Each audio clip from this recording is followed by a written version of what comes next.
Assalamualaikum warahmatullahi wabarakatuh dan salam sejahtera.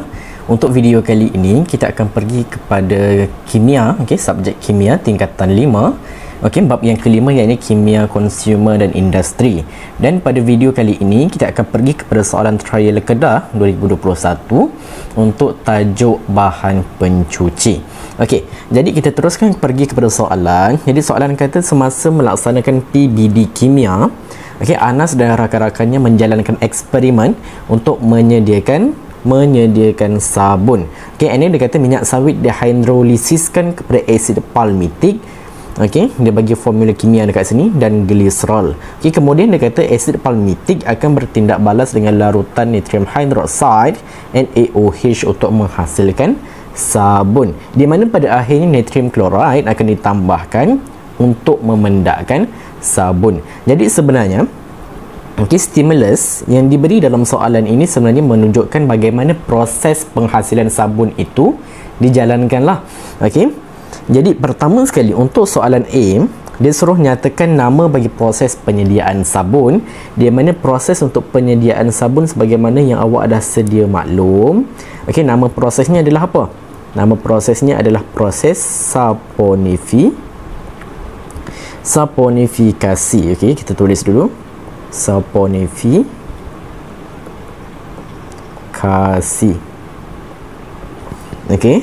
So penyediaan sabun proses saponifikasi, maka dekat sini awak akan dapat satu markah lah. Namakan sahaja nama proses.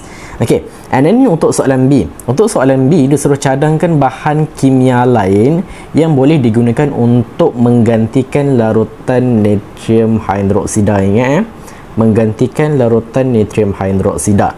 Di mana untuk dalam proses pembuatan sabun mesti kena ingat, pertama sekali kita akan menambahkan minyak sawit iaitu ester dan ditambahkan dengan alkali. Kemudian dipanaskan. Dalam proses pemanasan ditambah pula dengan natrium chloride untuk memendakkan sabun ataupun mengurangkan keterlarutan sabun. Barulah kita akan dapat hasilnya sabun dan juga gliserol. Jadi alkali tersebut hanya ada dua sahaja alkali yang boleh digunakan. Yang pertama natrium hydroksida dan yang kedua adalah kalium hydroksida. So KOH lah. Tapi dalam exam awak jangan buat KOH macam ni. Kalau dalam exam, kalau awak buat KOH macam ni dikira salah. Make sure awak tulis nama penuh lah. Kalium hydroksida, maka awak akan dapat satu markah. Nama pendek macam ni KOH tak dibenarkan dalam exam. So untuk soalan C pula. Untuk soalan C dia suruh tuliskan persamaan kimia seimbang. Persamaan kimia yang seimbang untuk menunjukkan proses pembentukan sabun. Jadi sekarang ni kita kena faham, dalam proses pembuatan sabun berdasarkan stimulus yang diberi. Dia kata apa? Dia kata menggunakan untuk menghasilkan minyak sawit, untuk menyediakan sabun, minyak sawit akan dihidrolisiskan kepada asid palmitik. So asid palmitik ni, ini adalah dia punya apa? Ini adalah dia punya formula kimia dia. Jadi sebelum menghasilnya sabun, sebelum terhasilnya sabun akan ditambah dahulu dengan bahan yang lain iaitu natrium hydroksida. Jadi untuk menghasilkan sabun kita ada dua bahan. Ini bahan pertama, ini bahan kedua. Jadi kita tulis dahulu bahan dia. Di mana kalau dekat sini bahan dia yang pertama adalah CH3 CH2 tutup kurungan. Kat sini awak letakkan 14, awak just salin sahaja. COOH tambahkan dengan natrium hydroksida. Barulah akan terhasilnya apa? Barulah akan terhasilnya sabun. Tapi nak menghasilkan sabun tu, apa yang akan terjadi sebenarnya? Cara mudah. Ini cara mudah. Cara mudah untuk awak nak buat formula kimia bagi pembentukan sabun. Benda yang paling senang adalah untuk hidroksida. Untuk hidroksida, OH ni akan dikeluarkan. OH ini akan dikeluarkan. Untuk yang bahan ni pula, yang this one bahan yang akan dikeluarkan adalah hidrogen. Jadi natrium ni nanti dia akan masuk dekat tempat H. Okay, natrium akan masuk dekat tempat H. Jadi persoalannya sekarang, OH dekat sini keluar, H dekat sini keluar, dia akan menghasilkan apa? Dia akan menghasilkan H2O. Okey, dia akan menghasilkan H2O. Okey, so natrium ni awak just masukkan sahaja ke dalam tempat H ni. Okey, manakala ion hidrogen dan juga ion hidroksida tu awak compilekan dia, jadikan dia sebagai apa? Jadikan dia sebagai air lah. Okey, so dekat sini saya padam dulu. Okay, sebab saya nak tulis dekat bawah ni. Okey, maka kat sini dia akan jadi, awak salin sahaja balik, CH3 CH2. Saya tulis balik, CH2 tutup kurangan 14 COO. Okey, ini tempat H betul, tapi awak gantikan dia kepada Na, and then tambahkan dengan H2O, sebab ion hidrogen dan ion hidroksida tadi dah dikeluarkan, maka ini adalah hasil dia lah. Okey, jadi natrium ini, yang this one, inilah yang merupakan formula kimia untuk sabun. Jadi awak tengok kat sini 2 markah lah. So 2 markah, awak buat macam ni, terus dapat 2 markah. Okey, so untuk soalan D, soalan D ni kalau saya kata soalan D ni adalah soalan percuma lah. Okey, markah percuma sahaja. Kenapa? Sebab dia suruh hitungkan jisim sabun yang terhasil jika 0.05 mol sabun dihasilkan. Okey, nak cari jisim macam mana? Nak cari jisim, formula kita akan jadi jisim molar. Okey, jisim molar kita kena darabkan dengan apa? Jisim molar kita kena darabkan dengan bilangan mol.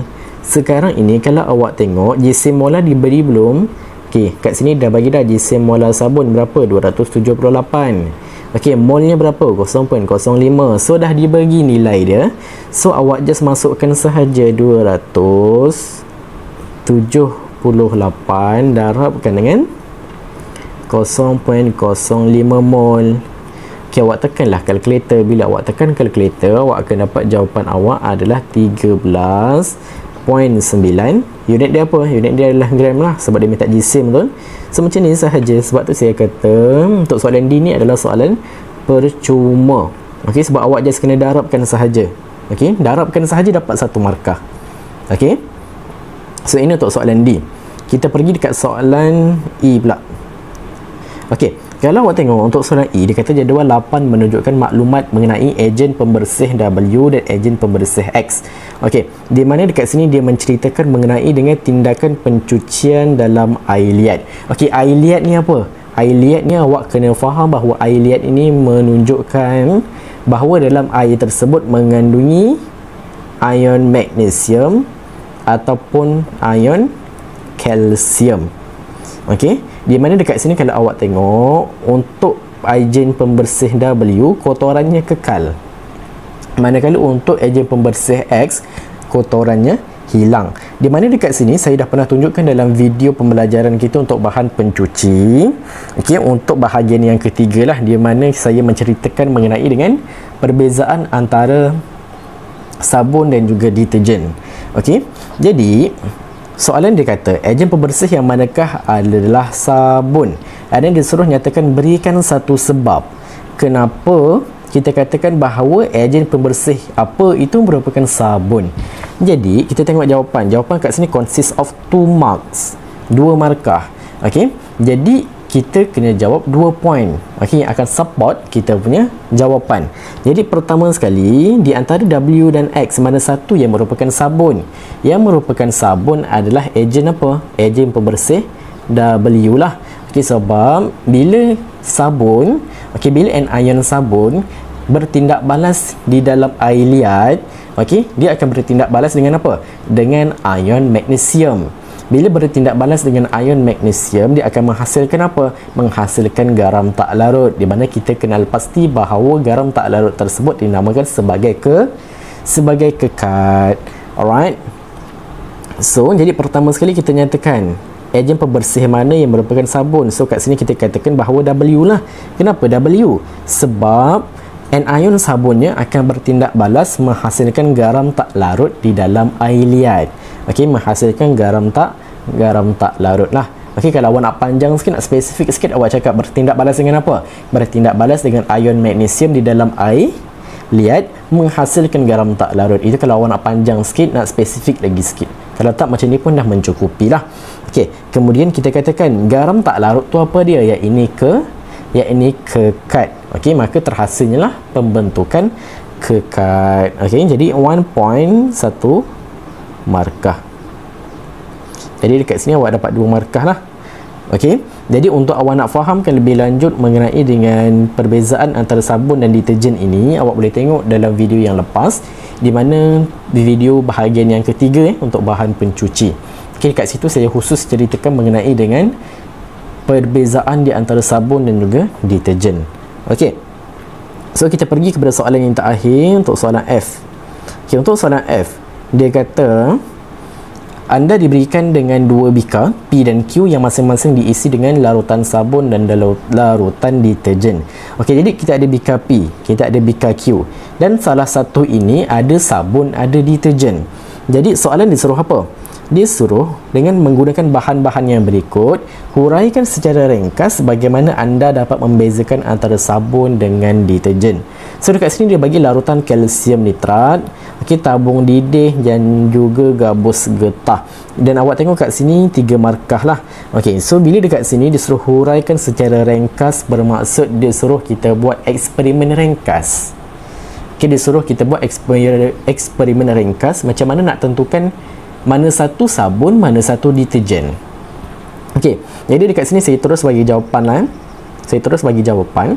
Okey, jadi yang pertama sekali apa yang perlu kita buat adalah kita boleh masukkan, okey, kita boleh masukkan larutan bikar P dan juga larutan bikar Q ke dalam tabung didih, bukan tabung uji tau. Ni awak potong, tukar kepada tabung didih yang mengandungi larutan kalsium nitrat.